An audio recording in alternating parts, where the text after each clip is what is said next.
Ang Calarwega Church of Transfiguration ay matatagpuan sa hangganan ng Nasugbu, Batangas. Katabi na to halos ng Tagaytay City, kaya naman napakalamig at napakapresko ng klima dito. Namangha kami sa ganda ng lugar at pagiging kalmado nito. Napakasolemn, napakatahimik at perfect para sa mga retreats. Sikat din ang simbahan na ito para sa mga wedding celebrations. Kaya naman dinadayo to kahit ng mga nasa malayong parte ng Pilipinas. At samahan nyo kami ngayon sa aming pagbisita dito sa lugar na to. Silipin natin at pasyalan ang Calarwega Church of Transfiguration sa Nasugbu, Batangas gamit ang ating motor. So tara na at mag-travel gamit ang ating motorsiklo at silipin ang iba't ibang parte ng Pilipinas.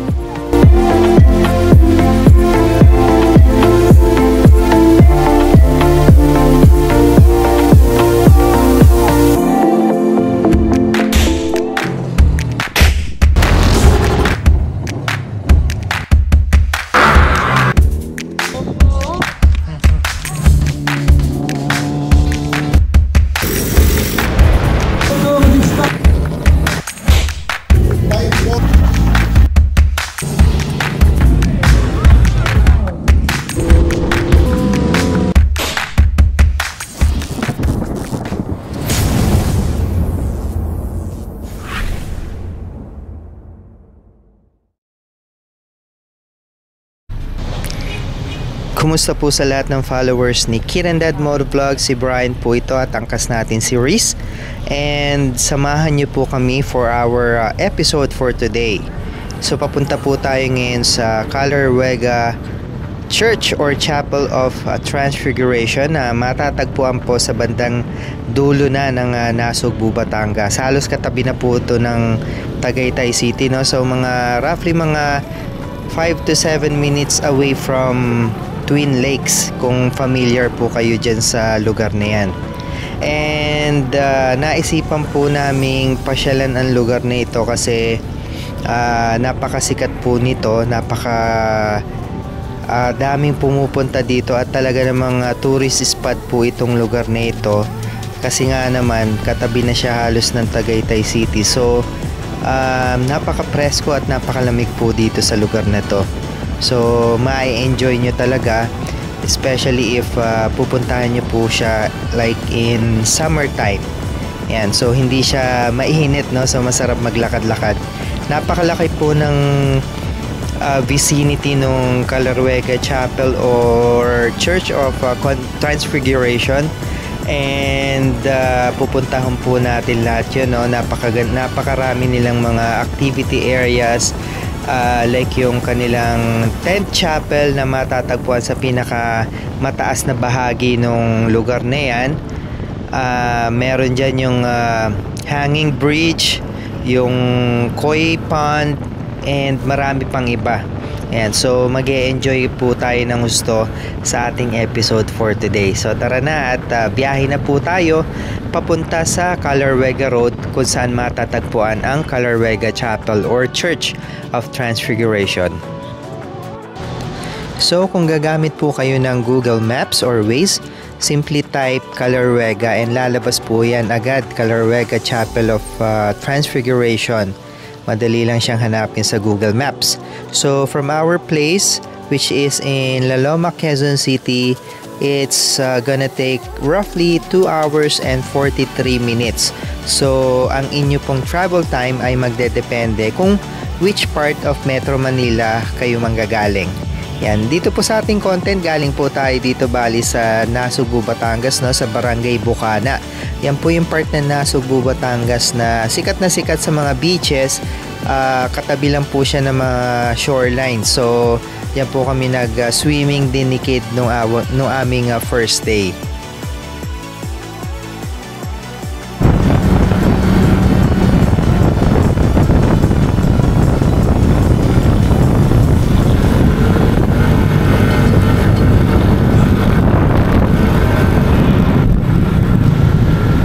So along the way, meron kami nadaanan na maliit na chapel. So we decided to drop by at tingnan na rin since nandito naman na tayo. At least mabisita rin natin yung ibang mga religious places dito sa area na ito. So nandito tayo ngayon sa Chapel of the Hills. Actually hindi pa ito yung pupuntahan natin. Doon pa tayo sa Calarwega Church of ano yun? Configuration, no? Chapel of Configuration. So nandito tayo ngayon sa Chapel on the Hills. And papasok lang tayo para magdasal. So lahat ng mga chapel dito ano natin, pasyalan natin para makapag pay tayo ng respect. Oh, may occasion. Mukhang may wedding for today. This is embarrassing. I think we just joined in on a fucking whoops. Oh no. So ano lang tayo? Dasal lang tayo. Sige na. Dasal lang tayo. So ito yung loob ng chapel. Mag-gate flash muna tayo kasi may ikakasal. Ang ganda nung ano. Ang ganda nung ano nila. So banda dito, meron pang magandang cross. Ito. Sorry guys. Ayan. But at the same time, it's Ganda. So it's time to go and punta na po tayo dun sa pupuntahan talaga natin, which is yung Calarwega Chapel of Transfiguration. Pati ito, grabe ang ganda ng view. Oh, damn. Sobrang dami ng view. And papunta po dun sa mismo church, meron tayong madadaanan na konting mga rough road, no? So napakagandang bagay na ATR 160 yung ating gamit. So as we all know, ATV scooter po siya and ideal po siya sa mga ganitong mga kalsada. So natuwa kami at nag-enjoy naman. Very comfy yung ride. Kahit na maraming mga bato-bato, graba, lubak-lubak, the ATR 160 was able to handle it very well. At medyo malayo-layo rin yung biyahe, no, from dun sa Chapel on the Hills papunta sa mismong Calarwega Chapel of Transfiguration. Roughly siguro mga around 10 minutes din siguro, kasi nga medyo hindi ka naman pwede magmabilis dahil maraming ang mga lubak-lubak at mga buhangin at bato dun sa dadaanan. I think ano to, pila para sa bayad or parking, not sure. Yan, so ito yung gate papunta doon sa Calarwega Chapel of Configuration, and bago ka makapasok merong maintenance fee na 30 pesos per person. Yan. And yan, may mga basic rules din sila, like no smoking, no vaping, no littering, and no picking of plants and flowers. So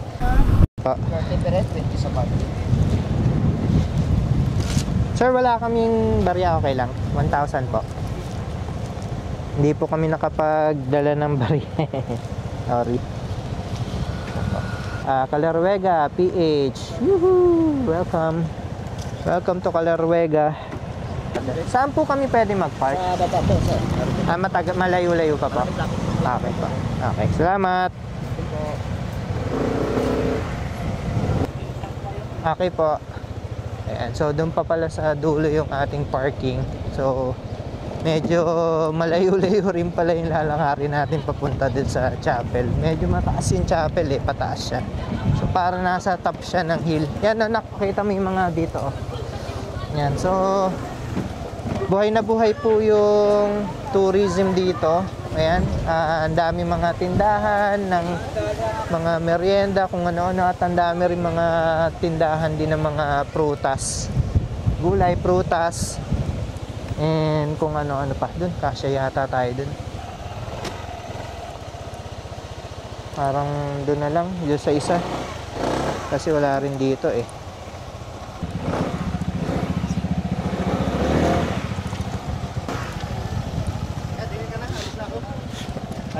Ay, sige po, okay lang po. Kasya naman po ako dito.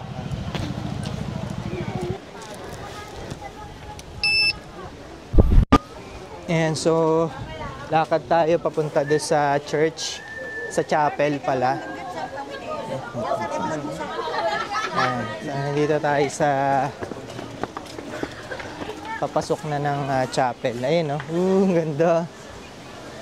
Oh, ganda. So, meron ding souvenir shop, pero close siya ngayon. And may mga tambayan dito, may chairs and tables, at napaka-presko sobra ng lugar. Yung view solid pa rin, no? Ayun, no? Grabe. Tapos ito yung harapan ng chapel. So, Pahingalayan, Lilong Nursery, Koi Pond, Eco Teatro, Way of the Cross, Campo Arriba, Hanging Bridge, at yung Tent Chapel. So, ang daming mga attractions dito. And akyat tayo dito. Of course, sa loob ng chapel. So, ito yung loob ng harapan ng mismong chapel. So, you can see ang daming tao. Lugar, lalanginan.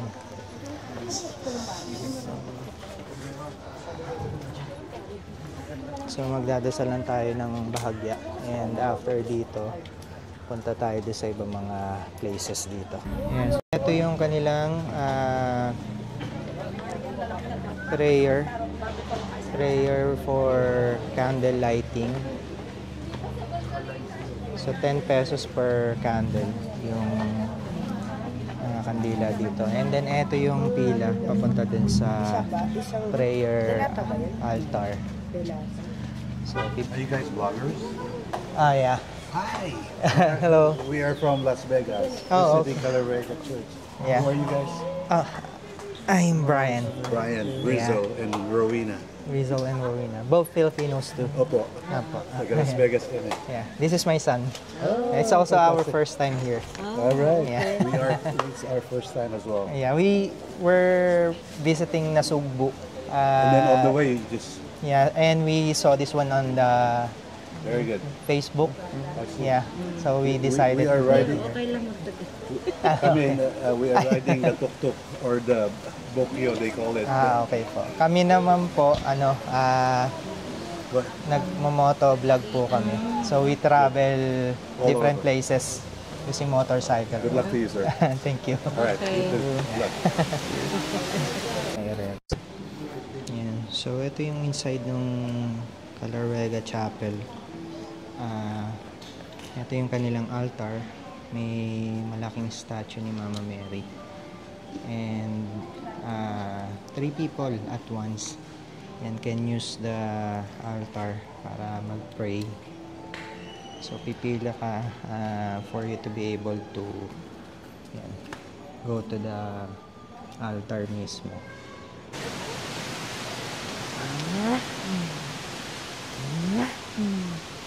Saint Joseph, Terror of Demons.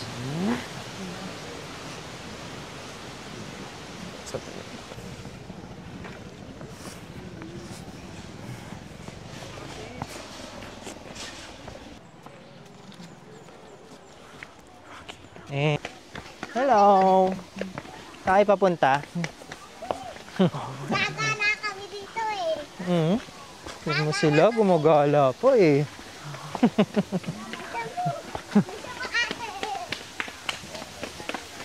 So, nandito tayo ngayon sa Dominican Steps. Papunta doon sa taas. Ano? Church yung taas? Siguro. Church yung taas, no? Gusto mong umakyat? Yan. So, aakyat na rin tayo. Since nandito na rin tayo para at least alam din natin kung ano yung I don't nandun sa taas.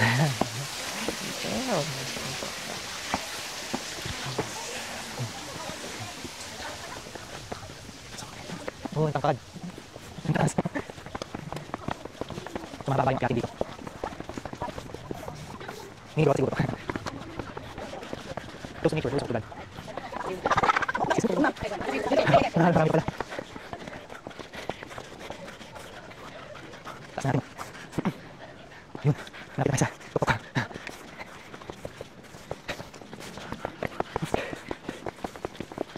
We're almost there. May napahingaan. At paganda yung view. So, dito na sa pinakaas. Statue dito. Sinang Mary. Oh, ganda. Place of prayer and silence.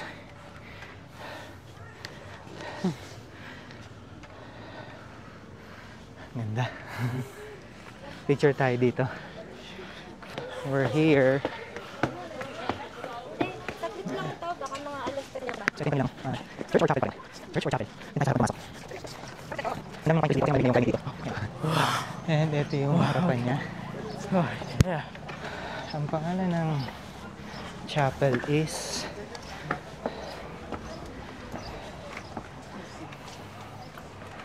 ito yung pangalan niya, nak. Apostolic Penitentiary. Hindi ko alam. So ito yung pangalan niya. Tentiara Apostolica. And it was built August 8, 2015. Halos birthday mo na ko. Muntik na sa birthday mo. And this is the inside of the chapel. Ayan, ito pala yung map niya. Ayan pala may babaan ako. No. Ayan. So ito yung map niya. Ang dami ring mga attractions dito. So ito pababa na to, papunta ng 27 Koi Pond. Ayan, so pababa to, papuntang Koi Pond.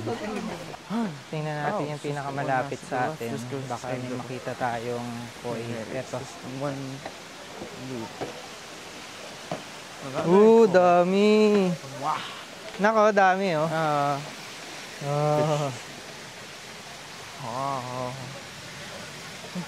Dami. Ang dami no. Ang taba na ito. Ang laki nun ako. Yun oh, yung white to. Yung white, parang buntis, no?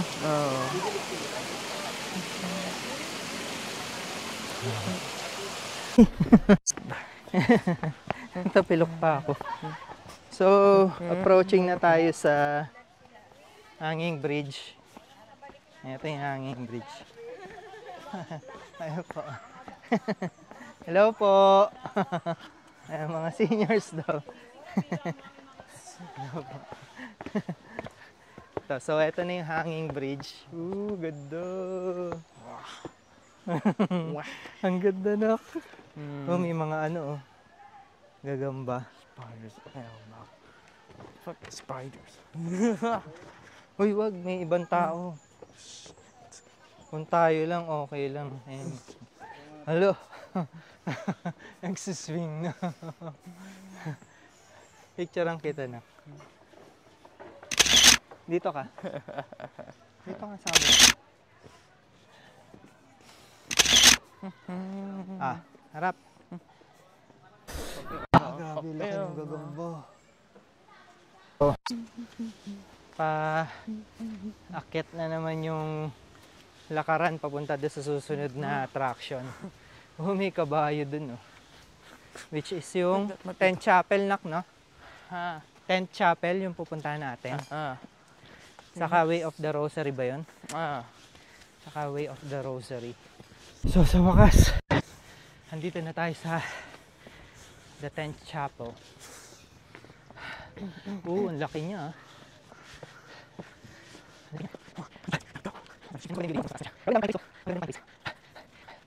Prayer. Ang mga tirikan din po ng kandila. Ayan. So, magtitirik tayo ng kandila. Hindi tayo nakapagtirik doon sa baba. Para makapagdasal po tayo. Napakasolemn ng lugar. Bawal ang maingay. Tirik ka na. Magtirik ka na. Mamaya na, pagka tapos mo.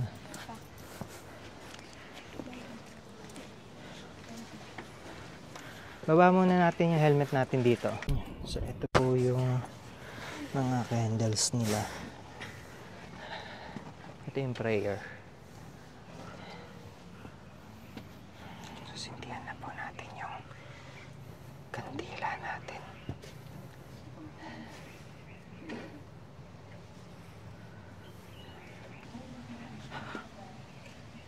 So, magdadasal lang po kami. Balik tayo mamaya. So ayun, tapos na po tayong bumisita sa Calaruega Chapel of Transfiguration and we're on our way para mag-lunch naman po tayo. So babalik tayo doon sa mga nadaanan natin magagandang resto sa gilid ng bangin. Kanina nung papunta pa lang po tayo. Kayo wala ba sila? Batulaw View? Doon na lang, dahil ka. May halo-halo eh. Ha? May halo-halo. Gusto ko yung halo-halo.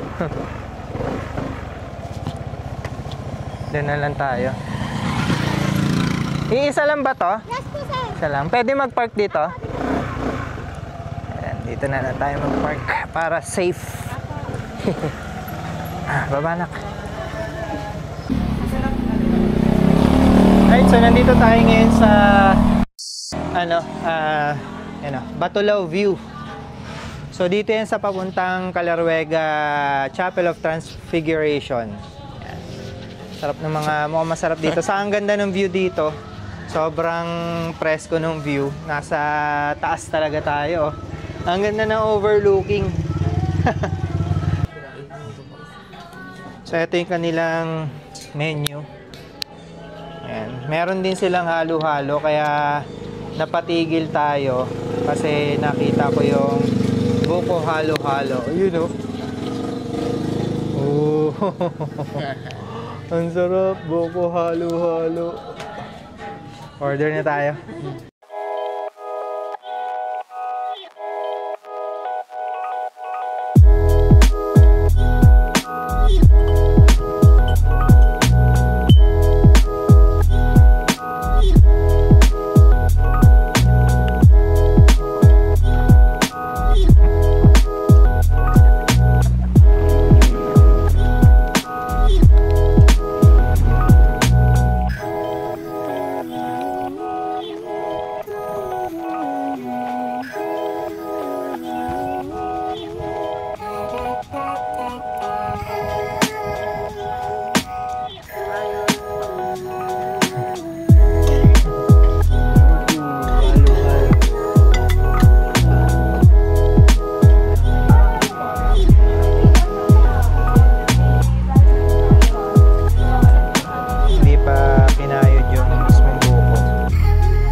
This is just the beginning dahil nga ayan, kakakuha lang din natin ng papers nitong ating QJ Motor ATR 160. So from the end part of Nasugbu, Batangas, it's Brian again and Reese of Kirindad Motovlog. At laging tatandaan ang iyong saya sa iba wag iasa. See you in the next episode. Peace. Bye.